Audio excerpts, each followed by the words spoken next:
Here's a trader that took 10 years and tens of thousands of dollars trying different trading psychology tricks and hacks and courses and coaching with no success. In a very short period of time, I helped this trader rewire their trading psychology, and he was able to get funded, secure $16,000 in funding, and continue to scale. And here are many more of my students that I showed how to rewire their trading psychology, going on to secure funding and secure tens of thousands of dollars in payouts. After my own personal blow-ups early in my trading journey, I became obsessed with understanding what is going on in my psychology just before I make trading decisions, especially at scale, especially when there is investment on the line, whether there's a funded challenge on the line or a payout on the line. What happens to the human psychology in those crucial moments right before you're trading when it matters most? I dedicated years to understanding human behavior psychology, performance psychology, and how it relates to trading behavior and trading decisions under pressure. And over the years, I've helped thousands of traders in 92 plus countries rewire their trading psychology so that they can get funded and get consistent payouts. And in this video, I'm going to show you the complete guide in how you can understand and rewire your trading psychology so that you too can secure funding, 6 figures worth of funding, and start pulling consistent payouts. If you watch to the end of the video and you implement exactly what I'm going to show you in this video step by step, you're going to have a framework that only 1% of traders out there have. You're going to put the higher functions of your brain in charge. You're going to find yourself making cleaner, more process-based decisions. You're going to find yourself being more calm in the markets. You're going to find yourself being able to effortlessly take on funding challenges and pass them.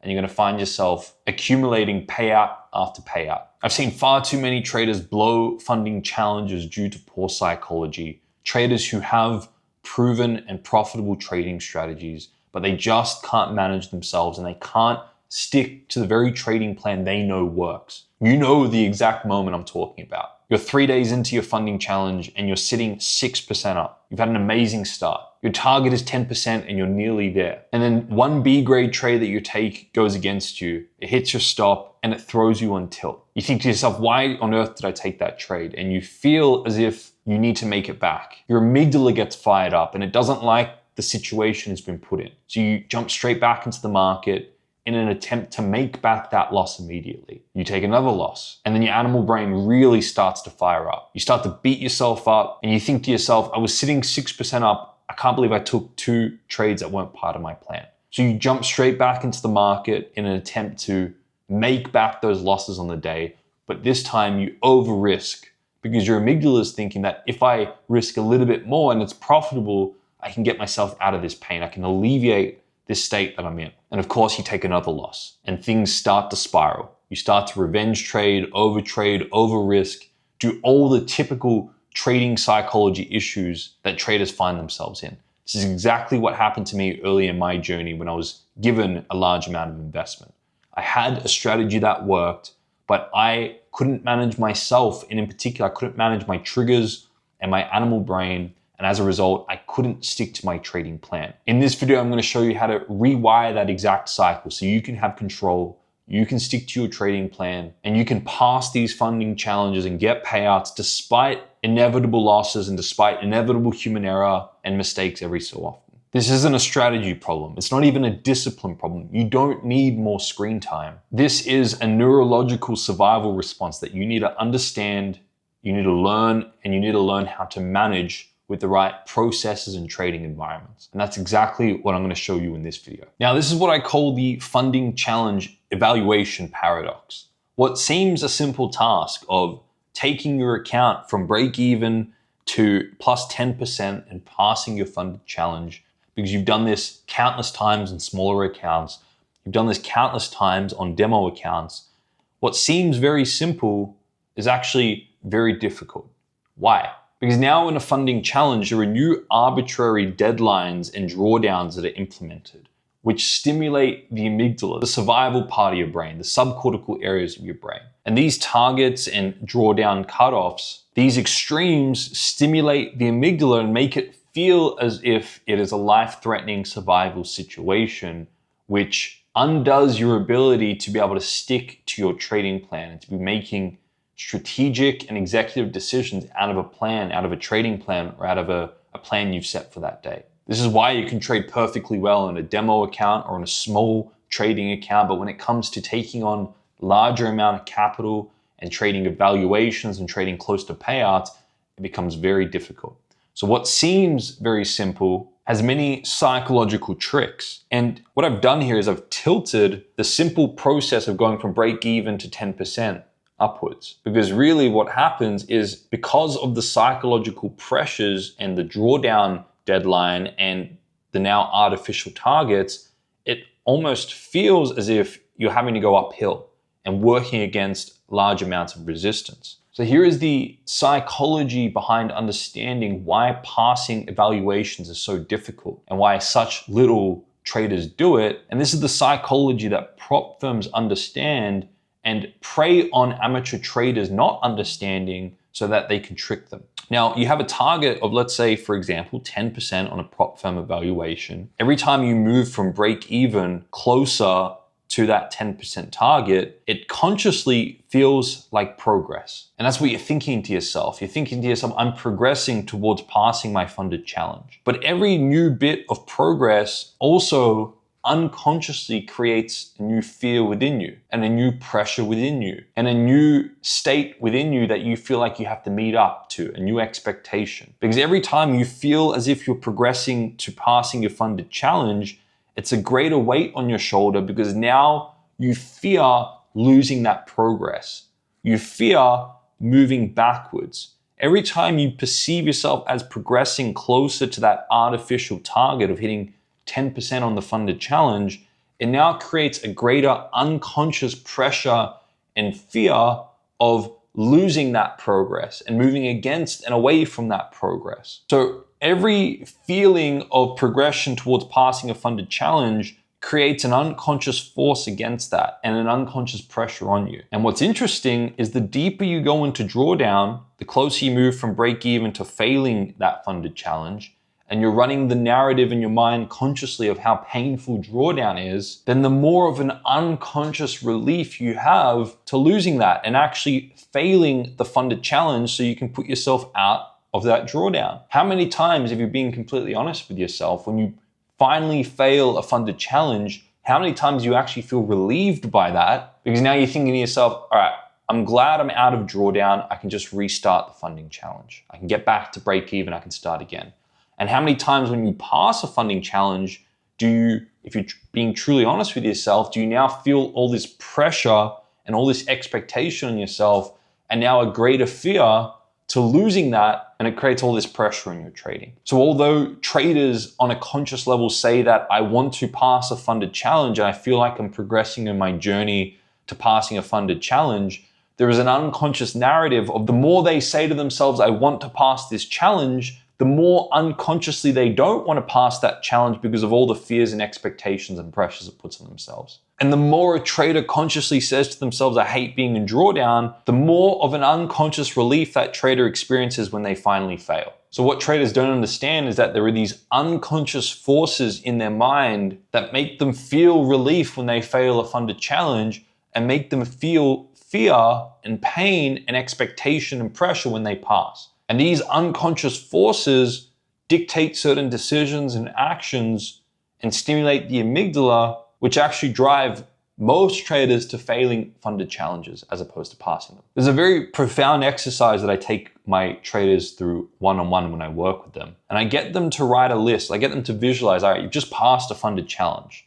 All this capital you say you want to be trading, you've just now come across and you have access to. I want you to sit down and meditate on what are the fears, the bottlenecks, the expectations, and the pressures that you don't like that now you have to face trading that amount of capital. And I get them to write down these unconscious fears. These fears aren't consciously readily available in the mind at the time, because most of the time a trader is thinking about how good their life is going to be if they finally pass a funding challenge, if they finally get access to that amount of capital. But I get them to focus on the unconscious fears of, if you had the amount of capital you said you wanted, what are the actual fears, the drawbacks, the bottlenecks, the disservices that you would experience at that level? Because those are the unconscious fears that you intuitively know are there that are keeping you subconsciously self-sabotaging and staying away from passing these funded challenges. And once they're acutely aware of those fears that they would experience and the stresses and the expectations they would experience if they had the amount of capital they said they wanted to have, then I get them to plan contingencies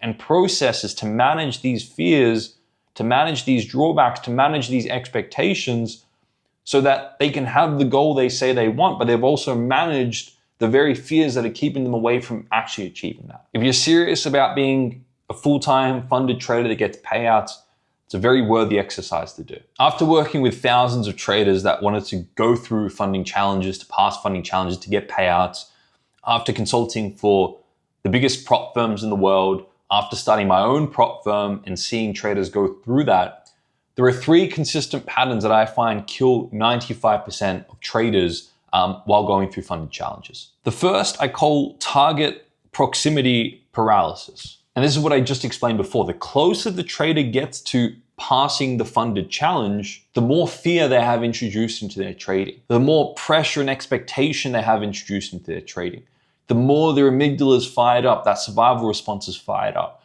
the more they're likely to freeze on valid setups, the more likely they are to second guess their decision making. This is target proximity paralysis. The next is drawdown resizing. The deeper the trader goes into drawdown, the more their amygdala gets stimulated, and the amygdala wants to avoid the pain of being in drawdown and get out of it, and the amygdala wants to increase the size, the position sizing, and over risk as a way to have a quick way to alleviate that pain state they're in. So the trader resizes when they're in drawdown and consequently find themselves going deeper into drawdown and eventually blowing that funded challenge. And the last one is very interesting. The amount of messages that I've received over the last years of traders who are so close to passing a funded challenge, or they're so close to getting a payout. And I mean, they're less than 1% away from getting a funded challenge. They're less than 1% away or a few days away from getting a payout. I call this the final day collapse. This is when a trader is 1 day away from getting a funded challenge or getting a payout, and they tighten up and they just want to close out that next day safely. So what they do is they widen their stops or they cut winning trades down early. And this tightening up makes them make erratic decisions that aren't part of their plan. And I've seen this multiple times undo months of progress in funded challenges or months of progress of getting closer to a payout.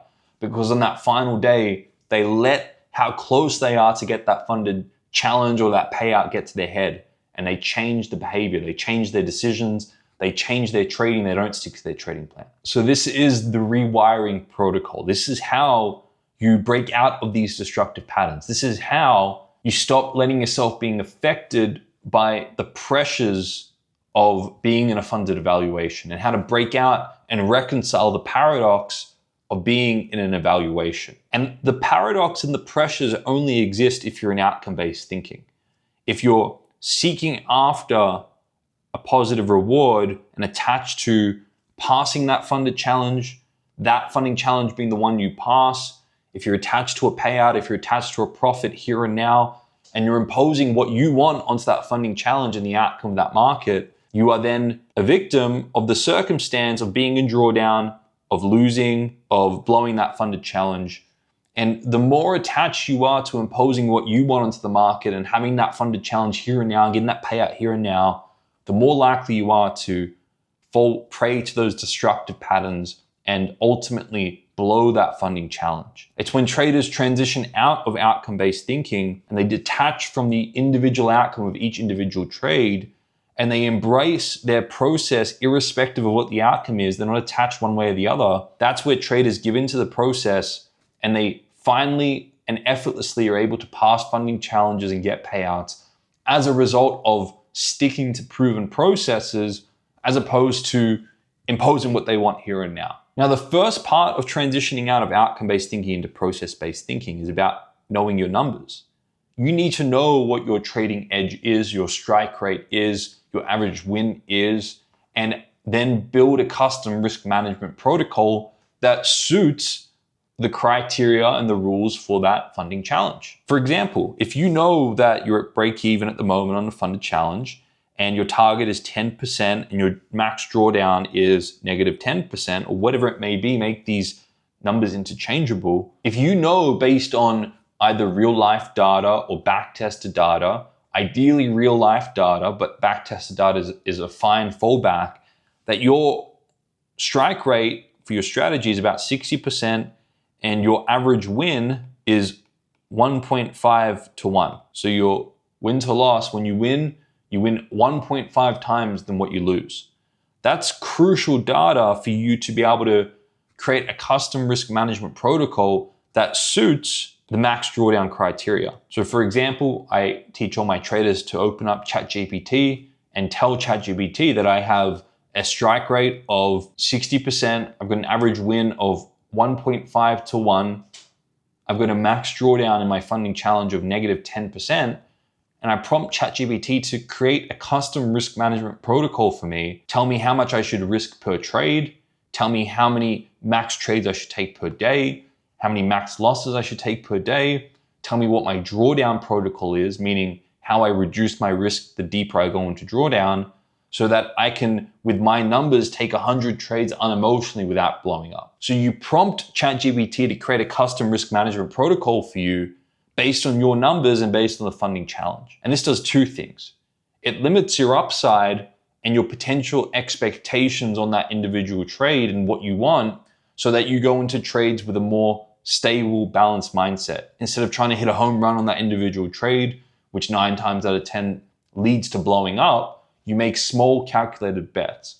It also covers the fear and the resentment to the downside, so you're not pained by losses, but rather you are more likely to give in to your edge and focus on process as opposed to hitting a home run on that individual trade. And then, like I mentioned before, the deeper you go into drawdown, you want to have some sort of a drawdown protocol. Let's say you go from break even to negative 5% and you're risking 1% per trade. Then you get to negative 5, your max drawdown is negative 10. From negative 5 to negative 10, you half your risk, you're risking 0.5%. A way to protect your psychology and your animal mind to, again, focus on process as opposed to outcome. And then let's say, for example, you go into the positive from break even to plus 5, and you want to get to plus 10 to pass the funding challenge. You can also have ways to increase your risk when you're in the black so that you can catapult yourself to hitting those targets. So these are the processes and the math you want to do before you start a funding challenge, so that you can get out of this mentality of I have to hit a home run on each individual trade. And then because you know your numbers so well, you get out of that and you just give in to your edge. You focus on consistently executing your trading plan and process because you have so much certainty in the numbers behind it. Then after you know your numbers, you want to have some sort of psychology process in place to manage your internal state before the session, during the session, and post-session. And what I teach my traders to do is to identify anytime their mind thinks that they can take something from the market on the individual trade. Anytime the trader creates an expectation of what they want from the market and they think they can take it from the market in that individual trade, to identify that and to ground it and to humble it, and to remind themselves in that moment that it's unrealistic to take from the market what they want on the individual trade. It's realistic to give into your edge and have your outcome over a large sample space, but on that individual trade, there are too many factors. So by identifying and grounding expectations, you detach from a positive outcome of the trade, and so too you detach from the fear of the loss, the fear of missing out of that, and the negative polarity as well. And you then give yourself a higher probability of making the decision that aligns with your process, as opposed to making a decision because of what you think the outcome of that trade's going to be. You want to be doing that before your session and during the session. And then after every trade, you want to be very good at recalibrating yourself and bringing yourself back to a neutral state of equilibrium, where if you took a win on that individual trade, you want to be reminding yourself that these individual wins take care of past losses and future losses and average out to give you a true edge, so not to get too elated by that current win. And this current loss averages out previous wins and future wins to give you your average return, so not to get too depressed by the loss. And after the session, you want to be doing your recalibration process to bring yourself back to equilibrium, so that this current trading session doesn't affect tomorrow's trading session. Now, if you haven't already, I encourage you to use my BPM 3.0 training which comes with my AI-powered Teller X technology to help you implement a proper trading psychology and detach from the outcome and stick to the process. It's completely free. It's linked in the description and the first comment below. So if you don't already use that training and that tool, I encourage you to watch it and implement that tool before, during, and after every session. It'll just ensure you have your mindset in the right place and you're sticking to your trading edge. And then finally, you want to make sure you're not getting too attached to the individual funding evaluation. You know, traders put that individual funded account way up on a pedestal, just like they do winning at times. And as a result, they're pained by losing that funded challenge and they're pained by losses. Just like you have a sequence of winning and losing trades, in all probability, you're going to blow one or two of your funding challenges. But don't become too attached to that individual funding challenge. And what I encourage traders to do is you want to diversify across many different funding challenges. You want to diversify across many different prop firms.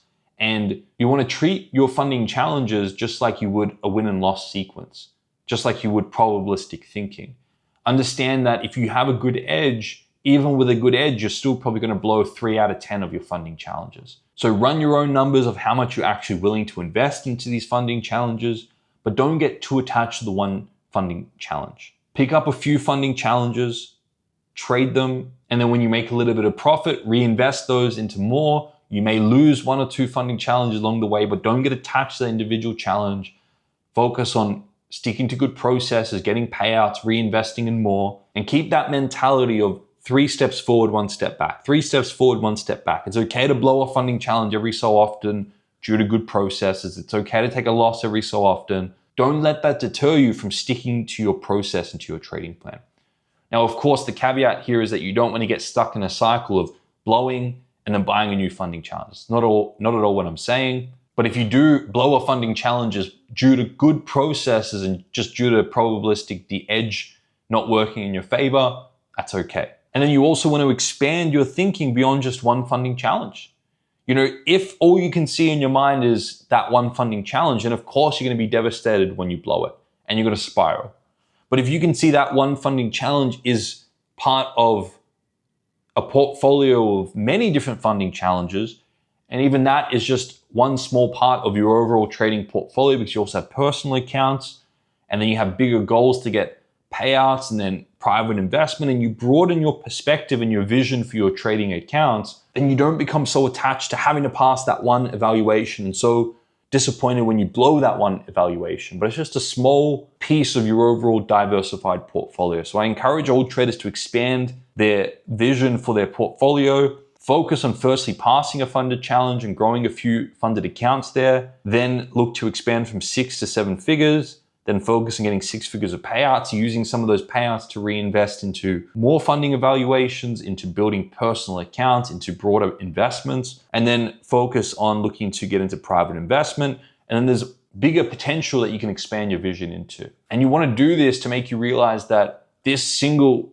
funding evaluation isn't the end of the world. If you pass it, if you blow it, it's not the end of the world. You have a bigger vision there. And when you implement each of these steps, you have a true identity shift. You realize that the traders who pass aren't trying to pass. They just pass as a result of good proven processes. They know their numbers. They focus on managing their psychology and they focus on sticking to the process. They trade as a version of themselves who already has that account. And they don't need it. They don't put it up on the pedestal. They're just dedicated to sticking to their process, and those outcomes come as a result. This is what I've seen consistent with the traders that I've worked with, the traders who are passing these funded challenges, scaling to 6 figures, 7 figures, getting consistent payouts. This is the mentality they have. So traders, implement what I've shared in this video. Make sure you go into the description, download BPM 3.0 and Teller X. It's completely free. And if you got just one insight from this video, make sure you like, comment, and subscribe, and I'll see you all in the next video.